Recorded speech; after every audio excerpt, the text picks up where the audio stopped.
Welcome to the van build. In today's episode, I'm getting crazy with some cabinetry. Let's go. A couple of this.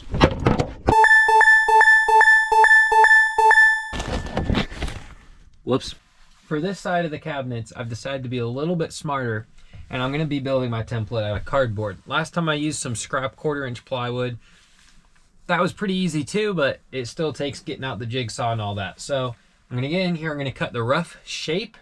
So whatever this height, I think it's like 11.5 by like 10.5. So I'm going to kind of just cut that shape, but I'm going to cut it large so that when I trim this side, I have the right dimensions in the end. So I'm going to probably cut like 13 by 12 square, and then the next step I'll come in and I'll trace. So I'll kind of show that next. So I'm going to start by just marking that guy out.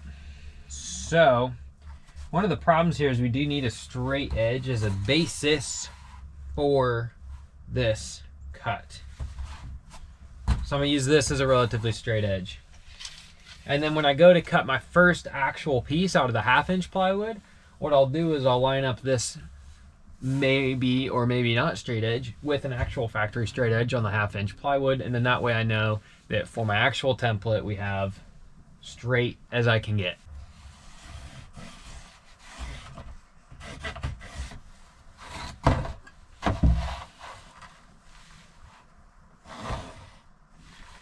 Okay, wish I had a bigger speed square, but I do have a straight edge.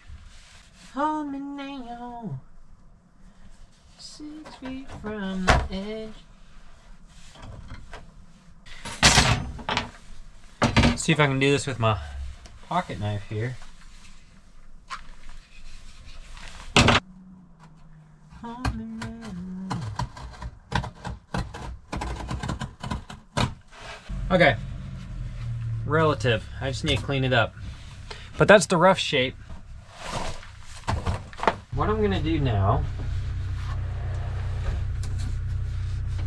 is use my phone. Now, I've been using the phone to check levelness. So, based on my phone, the van is sitting at -2 degrees. So, what we're going to do, come in here, hold the bottom edge at -2 degrees right there, and then simply take this guy and you just trace, and then you cut it. Roughly cut to the edge. Oh yeah. This will be easier with an actual leveler, but now I got that flush against the wall. It's sitting at -0. We're gonna do some fine tuning later. Since I did that edge first, I now don't really need the compass part of this. Oh, I could just use, I just need this guy. So, flush him up. And then you just sort of, okay, so I ended up making another one that's actually the right dimensions and everything, and it ends up being right at -2, baby. Oops, if I line it up. That's what I'm talking about right there. So, le template. We got our template here traced. I'm gonna very carefully try to cut this guy out with the jigsaw and then go do some testing and then some touch-ups and just kind of get it perfect. And then after that, I'll cut out the spots for the 1x4s.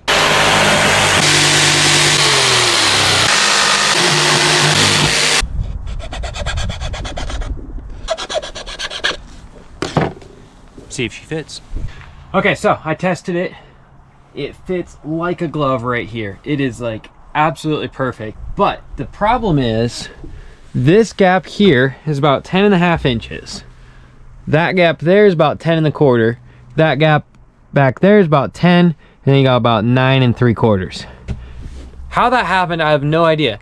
That means this board's crooked, which would mean logically my whole roof is crooked. However, I just measured that side, and you've got 12 inches, 12 inches, 12, whole way down 12 inches. Hence why that cabinet fits so perfectly. So how is it that I'm straight on that edge and I'm crooked on this edge? But I'm gonna make it work. So what I'm gonna do use this template because it's perfect and amazing and beautiful.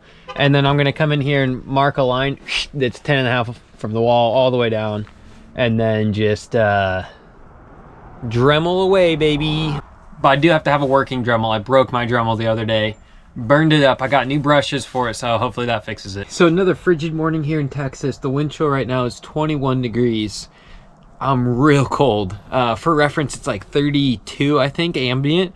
So it's really windy, really cold. So today I got to finish this third cabinet here and then start work on the kitchen. But I might only work a little bit and then go make another cup of coffee and try to warm up. So we'll see how far I get. So the first thing I got to do here is finish cutting my template here. I got to take this guy, mark out where all the 1x4s are going to go, and cut out slots for it so it can still fit perfectly. Alrighty, so there she is. Beautiful. Man, I wish these hiccups would go away. This is crazy. Crazy, man. Chugged my coffee trying to get some energy. But I'm gonna mark out the 67 and whatever inches I need for the bottom piece. That way I know when I'm cutting my other vertical supports, I know that I'm not gonna run into problems with that.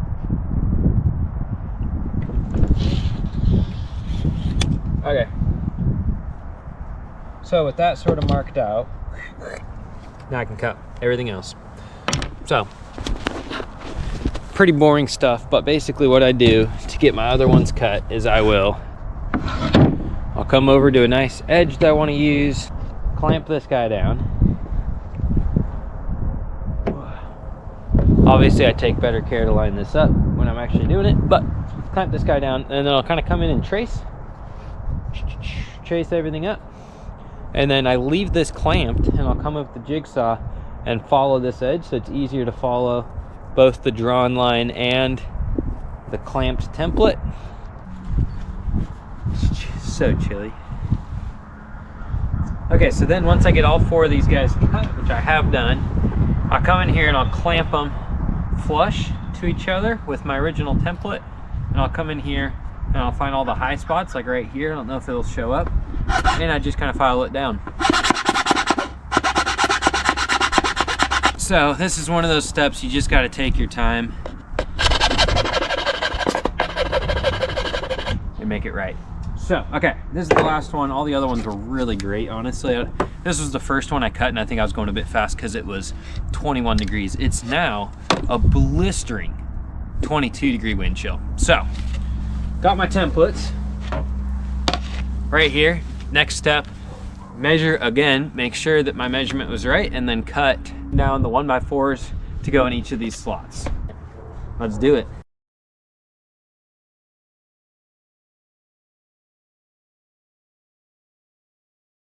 On to the next point is figuring out the spacing of the vertical supports that I just cut. So I want three cabinets, just like all my other ones I've built. So the spacing here that I've kind of come up with, we have 62 and 7/8 inches. So if I go every 21 inches, so the first shelf outside of the 1/2 inch vertical support to the inside of the next, we have 21 inches. Then we do that again, 21 inches. Then you're left with your last measurement. It's going to be 20.875, which is equivalent to 20 and 7/8. So the last cabinet on the far end there will be 1/8 of an inch shorter. I'm okay with that. It makes all the measurements a lot easier. It'd be really hard to get 62 and 7/8 divided by 3 perfectly even, and then you'd have to line up your vertical supports directly in the center, and that's hard to do. So being able to line up the edges to 21 inches is going to make it way easier. And then start placing the vertical supports. Now I think I showed that on my last cabinet, so I'm just going to do that off camera, get it done as fast as I can. I lied. The actual next step is to use my pocket jig here and just make 8 million pocket holes to connect the vertical supports to 1x6s. So you can kind of see them here. Pocket jig, oh, pocket jig, pocket jig, pocket jig, pocket jig, all over the place. Just every pocket hole imaginable. To start off with today, I got my nice sheet of 1/2 inch birch plywood. I'm gonna cut the bottom of the cabinets, attach that, and then I can start cutting 1/4 inch plywood for the back and top of the cabinets because they're not structural at all.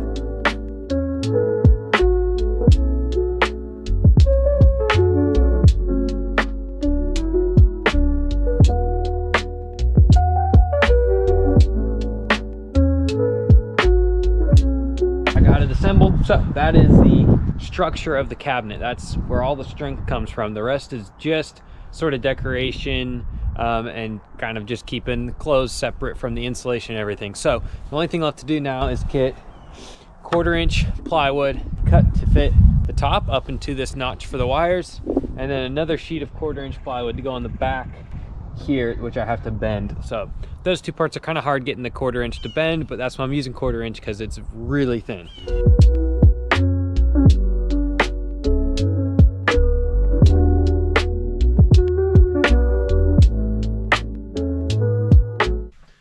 So I've moved shop inside now. Just got to put on these final pieces. The cuts on them got a little bit weird because the warp in the 1/4-inch plywood sheet made it really hard to cut a straight line, which is not ideal, but I can hide that edge. So it's not the end of the world. It's not worth recutting just because these two pieces are going to be on the back and on the roof. So if there's a bad edge, it's going to be pretty much hidden. So first thing I'm going to do, I'm going to start with the top plate here, line up my edges, and I'm going to start with pre-drilling all the holes so we don't have any splitting.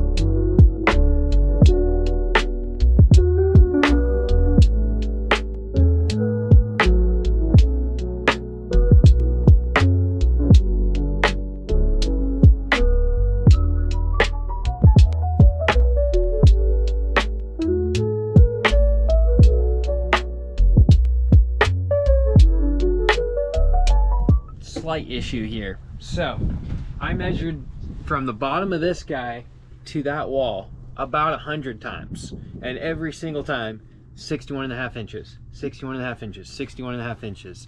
So I built this cabinet 61.5 inches, and it is in fact 61.5 inches. Beautiful. However, I go to put it in and it doesn't fit. The problem is there's an almost impossible to perceive tilt forward of the back wall there.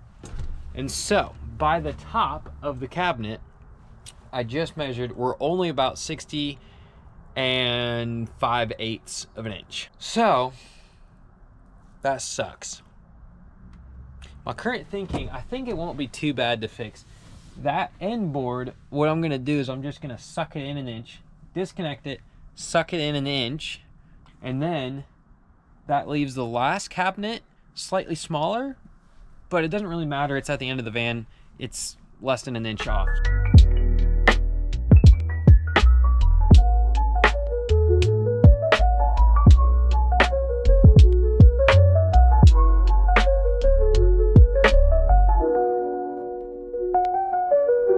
Good news, I just tested it and it fits. I gotta come through a couple of this.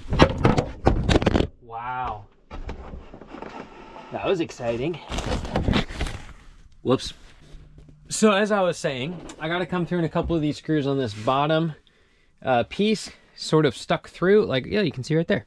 So I'm going to come through and file those down before we paint it, but it's ready. So now that this cabinet is painted, finally, it's looking beautiful. It is time to hang this bad boy. So I'm going to do the same thing I did with my bed support beams. I'm going to drill holes in the van, put riv nuts in, and then use 1/4-20 bolts to secure this. So I'm thinking 3 across the top and 2 to 3 across the bottom just to keep it from shaking. And that should be all the strength we need on this thing. So once again, marked my spot here for the first hole. Got my punch, just gonna get a little starter hole so it helps with the drilling. So now we just gotta put in the old riv nut here.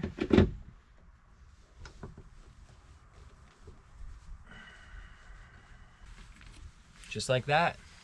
Alrighty folks, she is in. It looks great. I only have 2 bolts holding it in place right now just because we need to drive the van and I'm tired of it being on the ground. So it's not gonna come off, but I'm gonna put another 2 bolts on the bottom to hold it in place.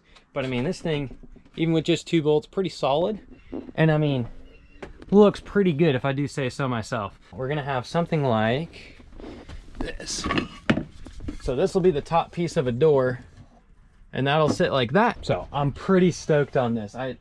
You know, it's not a professional cabinet, but it looks all right for a DIY van. So I've learned from my first cabinet hanging, and what I'm gonna do is I'm gonna come in here and drill the holes in this, hold it up, drill through and mark where those holes are, and then put in the rib nuts. I think that's gonna be a lot quicker and easier than trying to put the rib nuts in first and line it up on this. So I'm gonna do that now.